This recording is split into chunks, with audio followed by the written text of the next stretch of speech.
Hi అండి, welcome to our channel. ఈరోజు నేను 3 మంత్స్లో డిఎస్సి ఎలా కొట్టాను, దానికి ఏ బుక్స్ చదివాను, టైం టేబుల్ ఎలా వేసుకున్నాను, ఎంత టైం చదివేదాన్ని, ఇలా ప్రతిదీ క్లియర్గా ఎక్స్ప్లెయిన్ చేస్తాను. డిఎస్సి ప్రిపరేషన్ స్టార్ట్ చేసిన చాలామంది చేసే ఫస్ట్ మిస్టేక్ ఏంటో తెలుసా? కొన్ని బుక్స్ తీసుకెళ్ళి సెల్ఫ్లో పెట్టడం, టైం టేబుల్ వేసుకున్నా కరెక్ట్గా ఫాలో అవ్వలేకపోవడం. నేను కూడా అలానే స్టార్ట్ చేశాను, కానీ ఒక ప్రాపర్ స్ట్రాటజీతో ప్రిపేర్ అయ్యాక డిఫరెన్స్ అనేది చాలా క్లియర్గా కనిపించింది. ఈ వీడియోలో నేను డిఎస్సి ప్రిపరేషన్కి టైం టేబుల్ ఏ విధంగా వేశాను, ఎంత టైం చదివాను, ఏ బుక్స్ యూజ్ చేశాను అనేది కంప్లీట్గా చెప్తాను. వీడియో చివరి వరకు చూసేయండి. డైలీ నేను కొంచెం ఇంప్రూవ్ అవ్వడం స్టార్ట్ చేశాను. ఈ రోజు నేను సెలక్షన్కి కొంచెం ఒక స్టెప్ దగ్గర అయ్యాను అని చెప్పి రోజు అనుకునేదాన్ని. ఇప్పుడు సెలక్షన్కి నేను ఏ బుక్స్ చదివానో చూద్దాం. ముందుగా డిఎస్సి అనేసరికి టెక్స్ట్ బుక్సే, అసలు టెక్స్ట్ బుక్స్ దాటి ఎక్కడికి వెళ్ళారండి. టెక్స్ట్ బుక్సే చదివాను నేను మొత్తం. 6th class social text book, ఎందుకంటే నాకు స్కూల్ ఇష్టం సోషల్ కాబట్టి 6th class social text book. చూడండి ఎలా ఘోరంగా రాసుకున్నానంటే, ఇంకా ప్రతిదీ లైన్ అండర్లైన్ చేసుకుంటూనే ఉండేదాన్ని. ఏది ఇంపార్టెంట్ అయితే అది మొత్తం చూడండి, ఏది ఇంపార్టెంట్ అయితే అది అండర్లైన్ చేసుకుంటూ ఉండేదాన్ని. ఇలా 6th క్లాసు, 7th క్లాసు, నా బుక్ ఎక్కడ చూసినా మొత్తం అండర్లైన్ చేసే ఉంటుంది. 1కి 10 సార్లు చదువుంటాను. ఏదైనా అండర్లైన్ చేయకపోతే మళ్ళీ సెకండ్ టైం చదివినప్పుడు చేసుకునేదాన్ని. ఇలా మనకి ప్రతిదీ ఇంపార్టెంట్ పాయింట్స్ అన్నీ అండర్లైన్ చేసుకునేదాన్ని. ఇంకా 8th క్లాస్,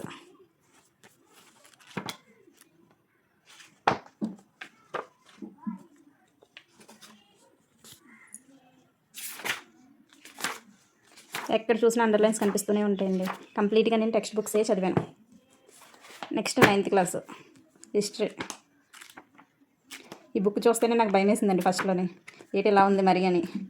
కానీ తర్వాత బాగానే అనిపించింది. ఒకసారి చదివితే తెలుస్తుంది ఏదైనా. Economy, 10th class economy, Geography, history, polity. ఇలా ప్రతిదీ టెక్స్ట్ బుక్సే కవర్ చేశాను. ఇంకా కొన్ని టెక్స్ట్ బుక్స్ ఎక్కడో మిస్ అయ్యాయి, కానీ టెక్స్ట్ బుక్స్ మాత్రం కంప్లీట్గా చదివానండి నేను డిఎస్సికి. స్కూల్లో అసిస్టెంట్ అనేసరికి ఇంటర్ కూడా చదవాలి కదా. నాకు ఇంటర్లోని జాగ్రఫీ బుక్ దొరకలేదండి. ఎవరో ఆన్లైన్లో పెడితే తీసుకొని జెరాక్స్ తీసుకున్నాను. పీడిఎఫ్ పంపిస్తే జెరాక్స్ తీసుకున్నాను. ఇది ఏంటంటే కంప్లీట్గా బిట్ వైజ్ ఇచ్చారు బుక్. బాగానే అనిపించింది నాకు. ఆ తక్కువ టైంలో చదవడానికి పర్వాలేదు అనిపించింది. జెరాక్స్ తీసుకున్నాను నేను కంప్లీట్గా. జెరాక్స్ తీసుకొని ఇంపార్టెంట్ పాయింట్స్ అన్నీ నోట్ చేసుకునేదాన్ని. హిస్టరీ బుక్స్ మాత్రం అలా గ్యాదర్ చేశాను, మరి తప్పదు కదా. ఇవిగండి హిస్టరీ టాపిక్స్ ఇవి. ఇక్కడ మీరు ఒకటి అబ్జర్వ్ చేస్తారో లేదో ఒకసారి అబ్జర్వ్ చేయండి. ఇంటర్లో ఏ టాపిక్స్ అయితే ఉన్నాయో అవి లోయర్ స్టాండర్డ్లో ఎక్కడెక్కడ ఉన్నాయో నేను క్లాసులు కూడా రాసుకునేదాన్ని. అలా రాయడం వల్ల ఏంటంటే ఒక టాపిక్ తీసుకొని 6th నుండి ఇంటర్ వరకు నేను కవర్ చేసేసేదాన్ని ఒకేసారి, మళ్ళీ చదవకుండా. అలా అయితే ఒక టాపిక్ మీద ఫుల్ అంటే మొత్తం అవగాహన అనేది ఒకే దగ్గర వచ్చేస్తుంది. 6th క్లాస్ వేరుగా చదివి 7th వేరుగా చదివితే అలా అయితే అంత కాన్ఫిడెంట్గా అనిపించదు. నేను ఏం చేసేదాన్ని అంటే 6th నుండి ఇంటర్ వరకు ఒక టాపిక్ ఉంది అంటే అది 6th నుండి ఇంటర్ వరకు కంప్లీట్గా ఒకేసారి చదివేసేదాన్ని. దానివల్ల నాకు టైం మాత్రం చాలా కవర్ అయ్యిందండి.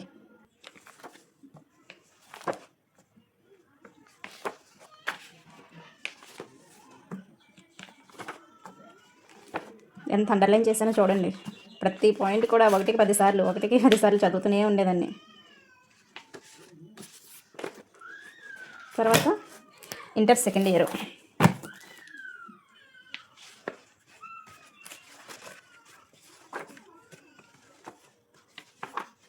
ఇంటర్ సెకండ్ ఇయర్ కూడా సేమ్ అండి.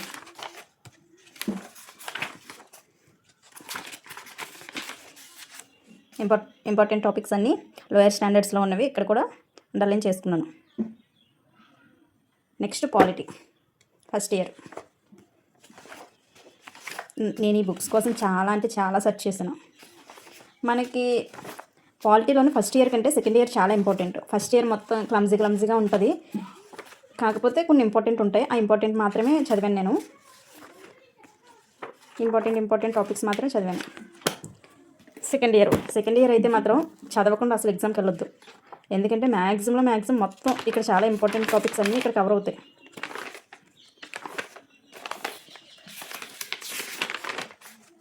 ఇక్కడ మొత్తం ఇంపార్టెంట్ టాపిక్స్ అన్నీ ఇక్కడే కవర్ అవుతాయి. చూసారా?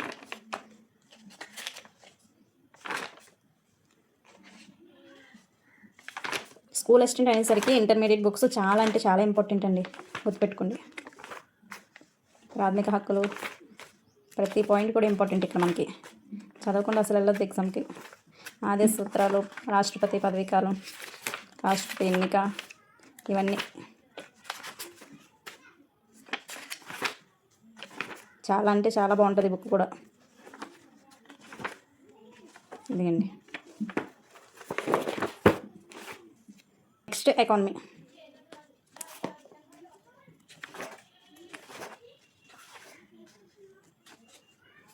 ఇక్కడ మొత్తం ఉంటుంది. అర్థశాస్త్ర నిర్వచనాలు, భావనలు, విశ్లేషణ పద్ధతులు, స్వభావం, ఆర్థిక విధానాలు, ఇలా అన్నీ ఉంటాయి.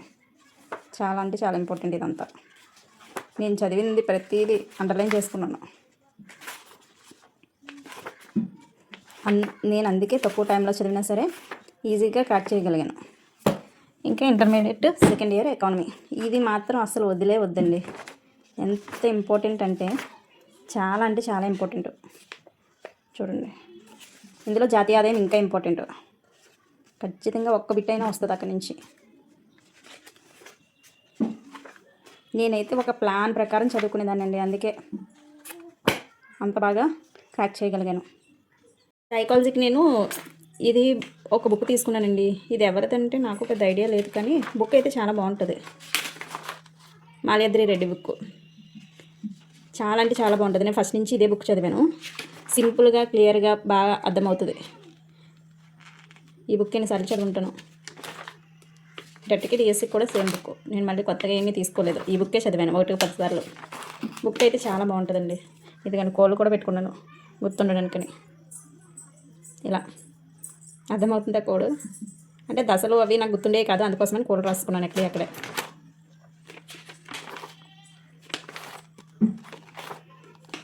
కంప్లీట్గా ఈ బుక్ మీదే బేస్ అయి చదివానండి.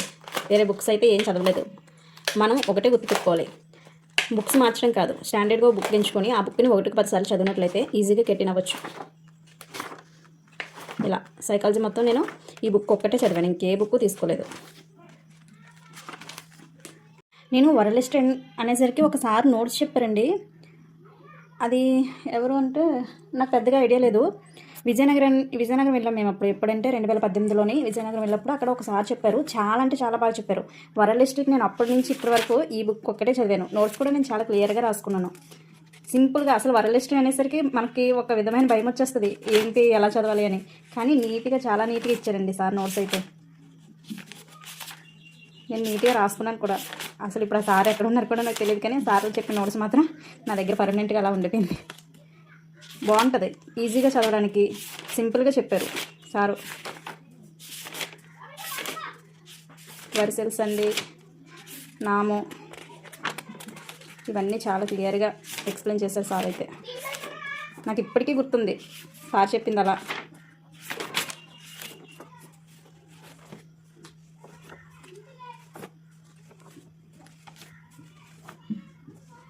లాటిన్ అమెరికా దేశాలలోని వలసవాదం, ఇవన్నీ చాలా అంటే చాలా బాగా చెప్పారు సారు. పారిశ్రామిక విప్లవం. ఇంకా నా టైం టేబుల్ ఏ విధంగా వేసుకునేదాన్ని చూడండి, ఇలా వేసుకునేదాన్ని టైం టేబుల్. ముఖ్యంగా మంత్స్ను డేట్స్ రాసుకునేదాన్ని, ఎందుకంటే ఆ డే అయ్యింది అంటే మనకి ఇంకా కొన్ని డేస్ ఉన్నాయని ఒక భయం వస్తుంది. ఆ భయం రావాలని చెప్పి నేను ఎగ్జామ్ రోజు టైం టేబుల్ కూడా వేసుకున్నాను. నేను 2 ఎగ్జామ్స్ రాశానండి, ఒకటి సోషల్, 2 తెలుగు. నా 2 ఎగ్జామ్స్కి సంబంధించిన డేట్స్ అవి కరెక్ట్గా అలా రాసుకునేదాన్ని. నేను ఫాలో అయిన గోల్డెన్ రూల్ ఏంటి అంటే, మూడ్ వచ్చినప్పుడు కాదు, టైం వచ్చినప్పుడు చదవాలి. మోటివేషన్ అనేది పర్మనెంట్ కాదు, డిసిప్లినే పర్మనెంట్. బయట వాళ్ళు ఎంతమంది ఎన్ని చెప్పినా మనకి అనిపించాలి మన ఫ్యూచర్ రేపు ఏ విధంగా ఉండాలి అని. కొన్నిసార్లు చదవాలి అనిపించదు, కానీ సెలక్షన్ కావాలి అంటే డిసిప్లిన్ అనేది కంపల్సరీ. మనం కంటిన్యూగా చదివినట్లయితేనే మనం రేపు సెలక్షన్ లిస్ట్లో మన పేరు అనేది ఉంటుంది. గుర్తుపెట్టుకోండి, ఎవరు వచ్చి మనకి మోటివేషన్ చేయరు, మనల్ని మనమే మోటివేట్ చేసుకోవాలి. మోక్ టెస్ట్లు అనేవి మన ప్రిపరేషన్లో గోల్డెన్ రోల్ ప్లే చేస్తాయి. ఎందుకు అంటే మనం ఎంత చదివామన్నది కాదు, ఎగ్జామ్లోని ఎంత బాగా ఆన్సర్ చేస్తున్నాం అనేది ఇంపార్టెంట్ కదా. ఇప్పుడు మోక్ టెస్ట్లు అనేవి రాయడం వల్ల ఏమవుతుంది అంటే మనం ఎక్కడ మిస్టేక్ చేస్తున్నామో దాన్ని ఎలా ఫైండ్ అవుట్ చేయాలి అనేది అర్థమవుతుంది. రాంగ్ ఆన్సర్స్ ఎక్కడైనా పెట్టినప్పుడు వాటిని మనం నోట్ చేసుకొని అవి నెక్స్ట్ టైం రిపీట్ అవ్వకుండా చూసుకున్నట్లయితే మార్క్స్ అనేది ఆటోమేటిక్గా పెరుగుతాయి. అందువల్ల మోక్ టెస్ట్లో డైలీ టెస్ట్ సిరీస్ ప్రాక్టీస్ చేయడం చాలా మంచిది. నేను ఈ బుక్స్ తీసుకున్నానండి. డైలీ అంటే ఇందులోనే చాప్టర్ వైజ్ బిట్స్ ఉంటాయని చెప్పి బుక్స్ తీసుకోవడం అనేది జరిగింది. ఇందులో చాప్టర్ వైజ్ బిట్స్ ఉంటాయి. ఈ బిట్స్ అనేది కంటిన్యూగా అంటే ఏ టాపిక్ అయితే ఆ బిట్స్ అనేది అక్కడికి వెళ్ళి ప్రాక్టీస్ చేసేసేదాన్ని. అలా అవడం వల్ల నాకు కొంచెం ఈజీ అనిపించింది. 6th, 7th, 8th ఒక బుక్ను, 9th, 10th ఒక బుక్ ఇచ్చారు. బాగానే ఉంది బుక్, నాకు బాగానే అనిపించింది. మీరు తీసుకోండి అని చెప్పను కానీ నాకైతే బాగానే అనిపించింది. చాప్టర్ వైజ్ బిట్స్ ఉండడం వల్ల కొంచెం ఈజీ అనిపించింది. డిఎస్సి ప్రిపరేషన్ అనేది ఈజీ కాదు, అలా అని ఇంపాసిబుల్ కూడా కాదు. మీరు ఈరోజే స్టార్ట్ చేస్తే నెక్స్ట్ నోటిఫికేషన్లో మీరు టీచర్గా రావడానికి అవకాశం ఉంటుంది. మన అపాయింట్మెంట్ ఆర్డర్ కోసం కొన్ని నెలలు కష్టపడినా తప్పేమీ కాదు, మీకు కూడా తెలుసు కదా. ఒకటి గుర్తుపెట్టుకోండి, లేట్ అయినా పర్వాలేదు కానీ లాస్ట్కి గెలవడం ఇంపార్టెంట్. మీరు కూడా డిఎస్సి ప్రిపేర్ అవుతున్నారా? అయితే మీ డైలీ టైం టేబుల్ కామెంట్ చేసేయండి. నా పర్సనల్ స్టడీ ప్లాన్ పీడిఎఫ్ కావాలి అంటే కామెంట్లో డిఎస్సి అని కామెంట్ చేయండి. ఇలాంటి మంచి మంచి వీడియోస్ కోసం లైక్ చేయండి, షేర్ చేయండి, సబ్స్క్రైబ్ చేసుకోండి. నేను మీ రమ్య మేడం. Thank you.